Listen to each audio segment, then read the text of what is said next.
Bienvenidos a Criterios, hoy con uno de los precandidatos presidenciales del país reconocidos por mantener un liderazgo y credibilidad y que ha incursionado en la política porque busca cambios que en el transcurso de la entrevista conoceremos. El presidente del Partido Anticorrupción, el ingeniero Salvador Narrala, a quien le damos la más cordial bienvenida a nuestros estudios. Muchas gracias, es un gusto estar aquí en Campus TV y listo para todas las preguntas que quieras hacerme. Sí, ingeniero, la primera consulta para usted es si van a haber o no elecciones internas en el Partido Anticorrupción. ¿Se mantiene la fecha que se han propuesto? Se lo consulto porque el magistrado suplente Marco Ramiro Lobo dijo que es una pena que estén arriesgando su participación en el próximo proceso de elecciones generales, pero queremos oírlo de usted. La verdad es que las elecciones internas de los partidos le competen a los partidos, solamente al partido, y en el caso del Partido Anticorrupción se presentaron varios movimientos para participar. No todos reunieron los requisitos, solamente el movimiento Salvador Narrala y el movimiento de la diputada Marlene Alvarenga, que pese a que no tiene ninguna persona del PAC más que ella, aunque ella no paga cuotas en el PAC, es morosa del PAC, pese a esos inconvenientes, el Comité Electoral del PAC decidió aceptarla a ella con su movimiento y al movimiento Salvador Narrala. Entonces, lo que nosotros pretendemos es que participe ella con todos los nacionalistas que nos quieren arrebatar el partido contra Salvador Narrala. Sin embargo, el Tribunal Supremo Electoral no es un ente independiente y depende de las instrucciones del presidente de la República. Eso es lo que en Honduras se conoce como la falta de institucionalidad, porque no son independientes las instituciones, ni la Corte, ni el Tribunal Electoral, ni el Congreso.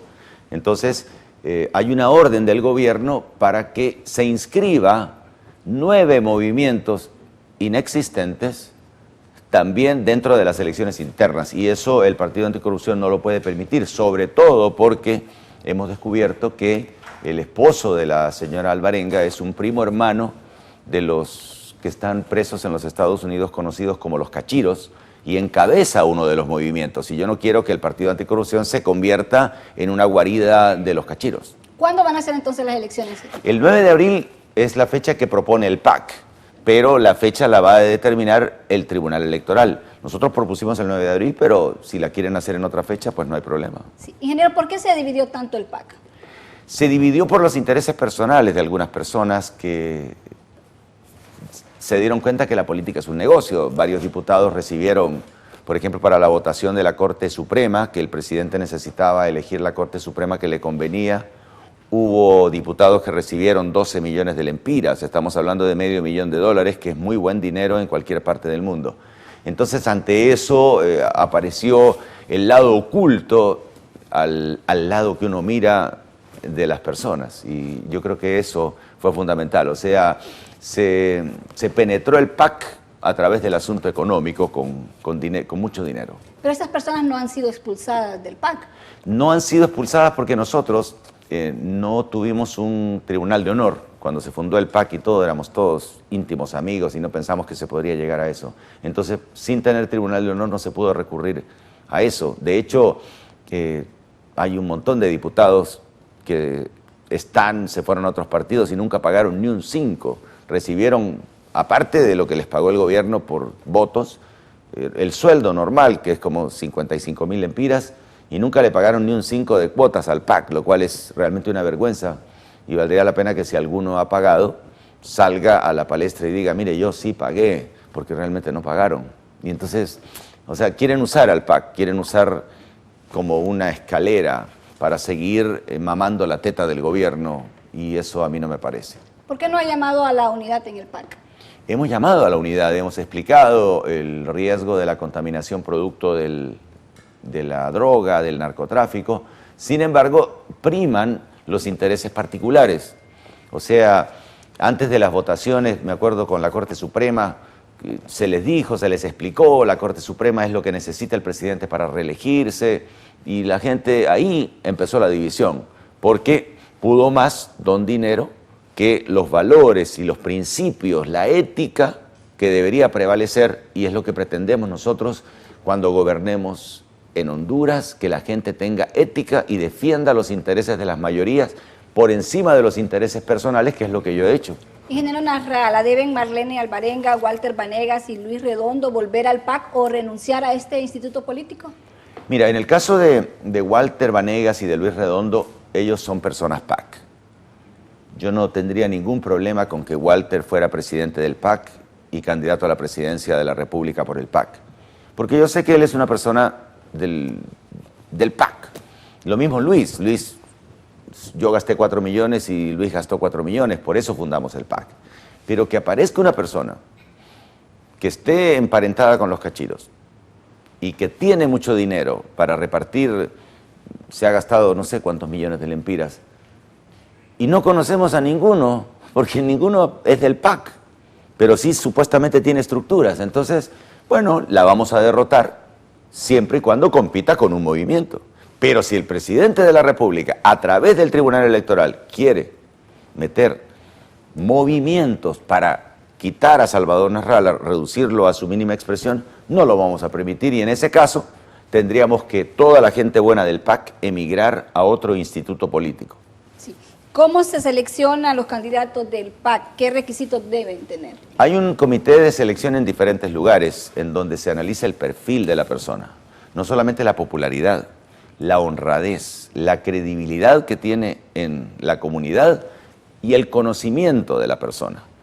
Esas cosas son básicas y cada una tiene un porcentaje, y hay un comité. Por ejemplo, en La Ceiba el ingeniero Manuel Vázquez le dedicaba y le dedica 10 horas al día para poder seleccionar a nuestros candidatos. Y así el ingeniero Juan Manuel Matute, director nacional de campaña, tiene un comité que trabaja en cada uno de los departamentos para seleccionar personas idóneas, porque muchas veces te tratan de meter un gol, te tratan de meter a un candidato, así como nos metieron a la señora Alvarenga, los del Partido Nacional, en el año 2013. Nos infiltraron y no sabíamos nosotros cuál era la real intención que tenían. Sí. Está aquí en San Pedro Sula porque viene a presentar su plan de gobierno que nos gustaría conocer de manera general, ¿verdad? ¿Cuáles son esos ejes? Primero quiero decir que es la primera vez que un candidato presidencial o precandidato presidencial presenta un plan de gobierno.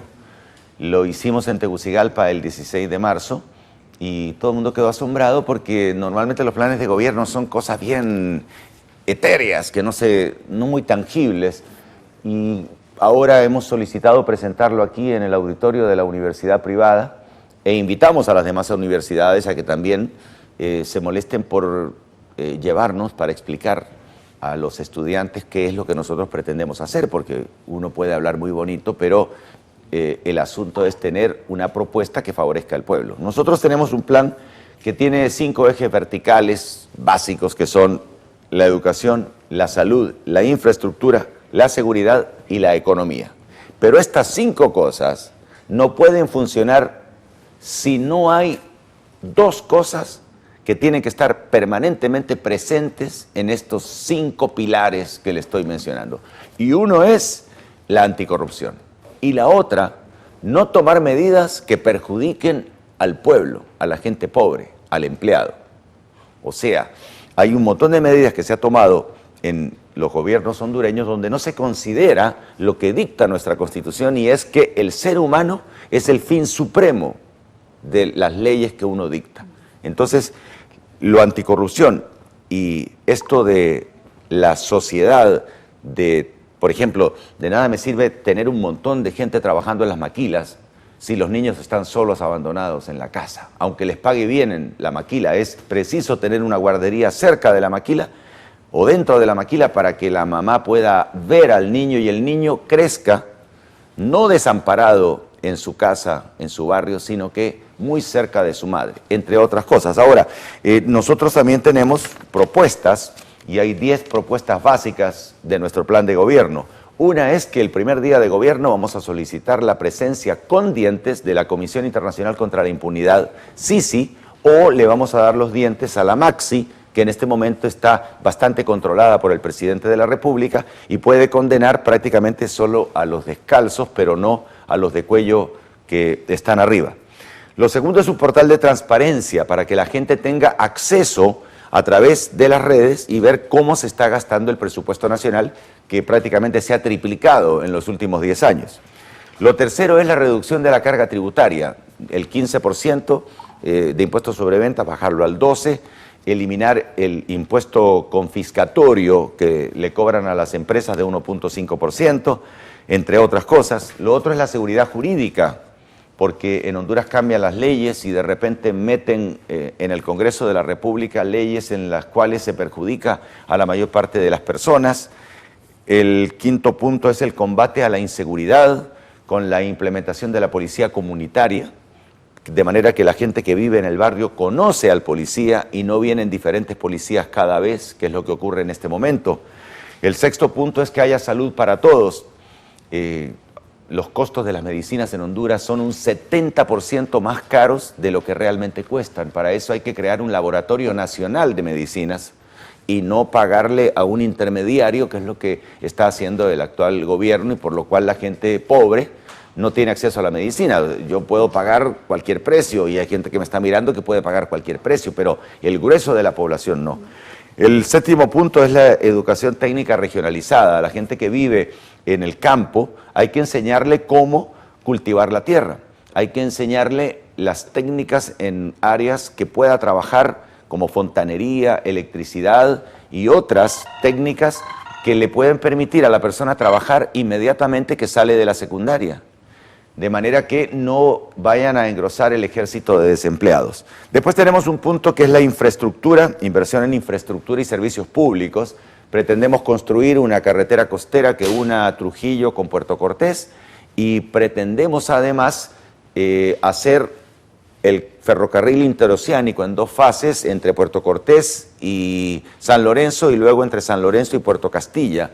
Y esto nos permitirá agarrar gran parte del mercado que en este momento tiene agarrado el Canal de Panamá. Además, la carretera costera nos permitirá, imagínense usted, reducir en 200 kilómetros el recorrido de Trujillo a Puerto Cortés y generar un montón de oportunidades para el turismo y de empleo para nuestros compatriotas. Entre otras cosas, además, mejorar los caminos para que la gente que produce en las montañas y en lugares donde no tiene cómo llegar a vender sus productos pueda llegar con las hortalizas, con la papa y con los productos que produce, traerlos para poderlos vender en un lugar, porque actualmente se le pudren arriba en el cerro y no los puede utilizar. El noveno punto son incentivos a la producción. Si hay un empresario de los Estados Unidos, de cualquier lado, que quiere generarme aquí 1.000 o 2.000 empleos, yo le voy a dar una tarifa especial de la energía eléctrica y le voy a dar condiciones especiales, por lo menos como periodo de gracia,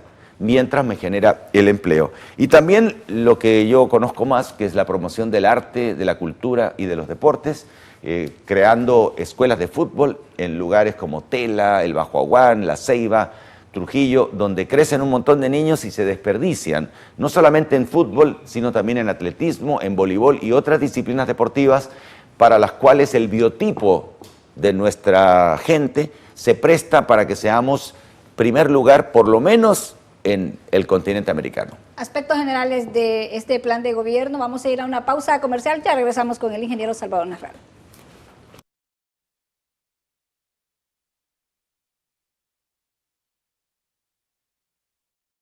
Gracias por seguir en sintonía de Criterios. Hablamos con el ingeniero Salvador Narrala, es el precandidato presidencial del Partido Anticorrupción. Este segmento, ingeniero, lo queremos dedicar a la alianza que se ha venido promoviendo por parte de PAC Libre y Pino y que, según publica hoy un diario digital, comienza a tener fricciones, pero queremos oírlo de su propia voz, ingeniero. ¿Habrá o no alianza de la oposición? Primero quiero decirle que esas fricciones son fricciones que ha creado el gobierno de la República con la creación, valga la redundancia, de cuentas en Facebook y en Twitter, cuentas inventadas que se dedican, hacen aparecer como que son del Partido Libre y dicen que la alianza tiene que ser con Xiomara a la cabeza. Y otras se hacen pasar por gente del PAC y dicen que la alianza sí, pero con Salvador Narral a la cabeza.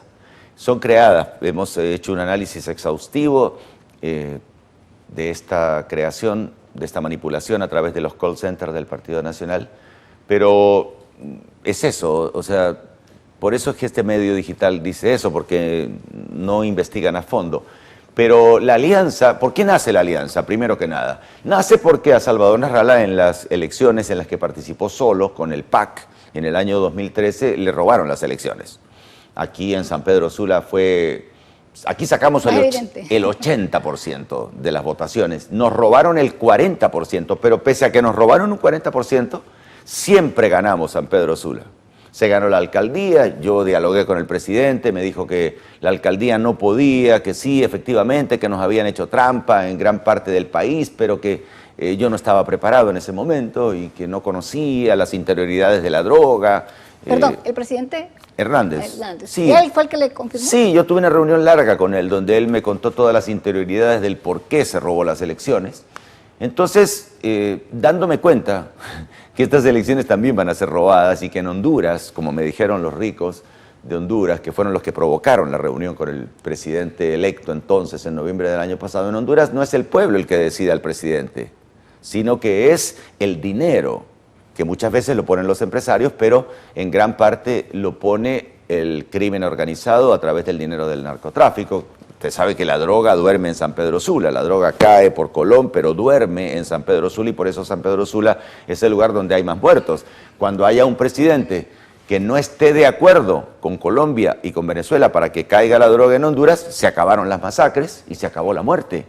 Ese es el problema de Honduras, pero Honduras ha tenido presidentes en los últimos años que están de acuerdo en que caiga la droga, y cuando cae la droga hay contingentes de 80 personas que en carros robados conducen la droga desde Colón hasta San Pedro Sula, y de aquí la empacan, en fin, y la mandan vía el municipio del Paraíso, y todo eso significa que a las personas que participan hay que pagarles con droga, y en la venta de la droga, si alguien no paga cuando le pagan, cuando vende droga, entonces lo acribillan, dice, está en tal billar, y pasan por el billar y rocían de balas y matan a todos los que estaban ahí, porque ahí había una persona que está metida en drogas o que participó en el trasiego de la droga.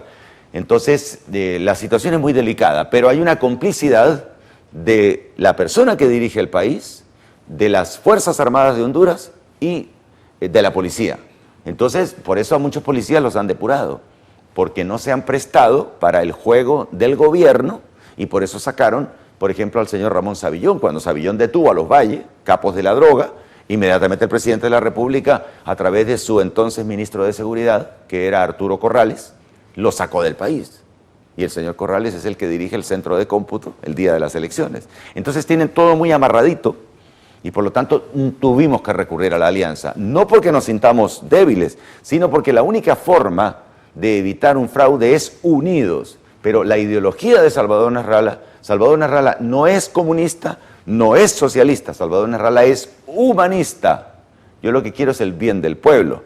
Ahora, en alianza, nosotros las ideologías las mantenemos independientes, pero queremos ir juntos para evitar la dictadura, para evitar 40 años de gobierno en dictadura, que es lo que ha prometido el actual presidente. Ingeniero Nasrallah, dicen que toda alianza tiene un plan político y un plan de gobierno. ¿Cómo lo están manejando ustedes? Nosotros tenemos un equipo que está trabajando, el ingeniero Juan Manuel Matute está en ese equipo, está la abogada Fátima Mena, está la abogada Rixi Moncada y otros destacados, está Marcio Sierra del Partido Libre, personas con mucha capacidad, Edwin Araque, que también está en ese partido, y realmente coincidimos en la parte de mejorar el país. Vimos los números con los que ellos gobernaron el país, que son bastante diferentes a los números publicados por los gobiernos tradicionales, y se está trabajando en eso.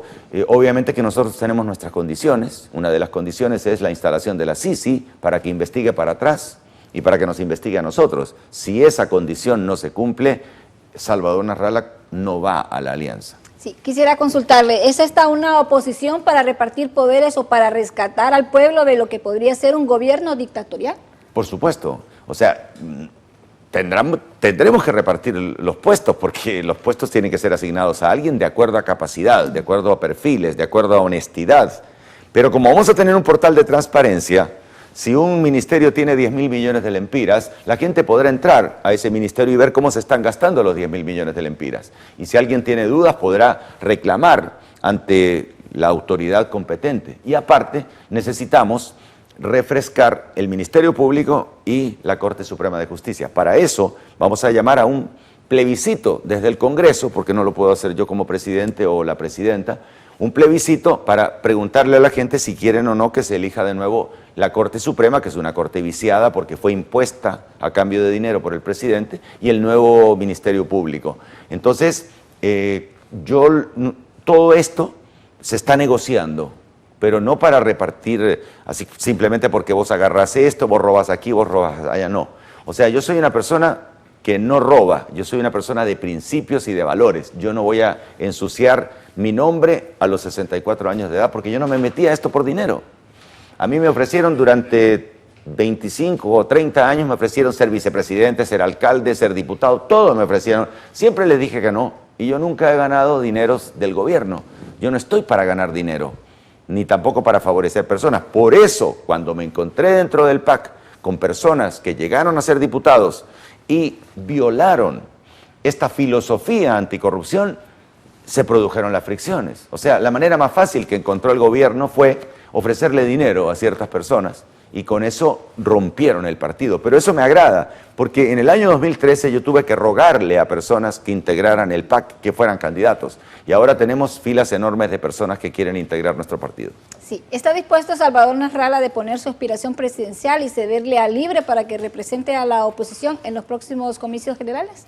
Eso es lo que nosotros acordamos con el Partido Libre, pero también hay otros pactos más secretos que no puedo revelar aquí porque tenemos que esperar el mes de mayo, de acuerdo a un montón de análisis que se están haciendo entre los grupos del Partido Libre y del Partido Anticorrupción y también del Partido PINU, que es parte de esta alianza y que es un partido que tiene una misma filosofía que el PAC. Yo diría que la gente del PINU, socialdemócrata, es gente muy parecida al PAC y que nunca tuvo oportunidad porque nunca tuvo un candidato o candidata que fuera conocido. Sí. ¿Van a pedirle al Partido Liberal que se una a esta alianza? Hemos tenido ya reuniones con Luis Zelaya y me parece que es un buen profesional y la idea es que el Partido Liberal se una a este grupo.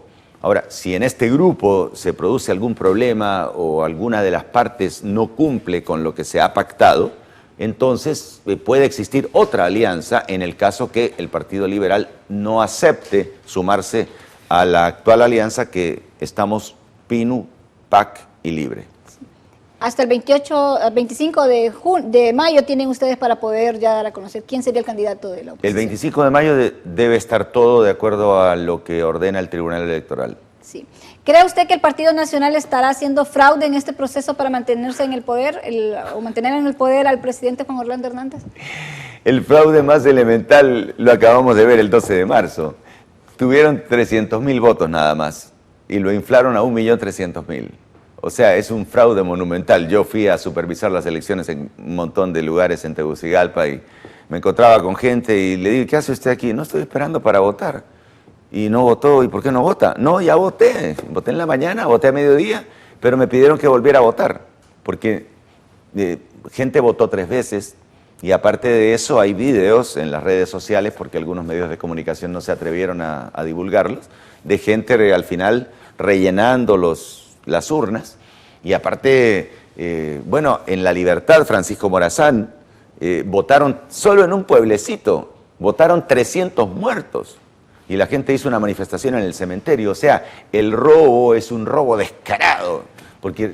Y la gente que trabaja en el gobierno me dijo, yo tuve que ir a votar, pero les puse ahí viva Nasralla, viva la Alianza, porque si no iba a votar, entonces me despedían. Por eso el Partido Nacional, si ves las estadísticas, tiene un 20% de votos blancos y nulos, por personas que están descontentas y por temor decidieron no votar, pero acudieron a las urnas. Entonces, ese 20% es una cantidad muy alta que no se da nunca. Normalmente los votos nulos y blancos suman un 4 o 5%, pero no un 20%, o sea, 4 veces más. Entonces, ese robo, que ya lo vimos en este mes de marzo, se va a manifestar también en el mes de noviembre, si acaso hay elecciones, que la verdad, si no hay reformas electorales en el Congreso de la República, que regresa a trabajar este miércoles, después de unas grandes vacaciones, que esperamos que le quiten la ley Mordaza a la prensa, porque lo que yo te estoy diciendo en este momento es prácticamente terrorismo, de acuerdo a una ley que metió el exministro de Seguridad, Óscar Álvarez, y que no fue discutida en el Pleno, pero que sí fue publicada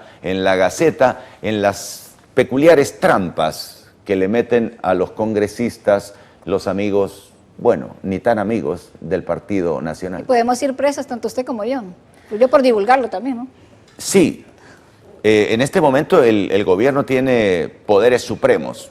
O sea, Honduras en este momento tiene las mismas facultades de las monarquías de hace mucho tiempo, donde hay un rey que es el que decide todo, manda todo, controla la justicia, controla las leyes, controla la administración del Estado y le hacen creer a la gente que hay elecciones libres cuando en Honduras nunca hubo elecciones libres y mucho menos las habrá en este año. Por lo tanto, estamos en una situación muy delicada en la que también, desafortunadamente, hay complicidad de los organismos internacionales. Bien, quiero agradecerle por haber estado con nosotros y compartir diversos temas. Ya hablamos del plan de gobierno y también sobre esta alianza de la oposición. Muchísimas gracias y un abrazo a toda Honduras. Estamos trabajando para rescatar a nuestro país de una dictadura. No hay un interés marcado en ser presidente, sino en rescatar al país de la dictadura. Muchas gracias. El ingeniero Salvador Narrala busca por segunda ocasión la presidencia de la República a través del Partido Anticorrupción. Ha estado con nosotros luego de haber participado en la Universidad de San Pedro Sula compartiendo su plan de gobierno con los estudiantes de esta casa de estudio. Gracias por habernos acompañado. Hasta la próxima.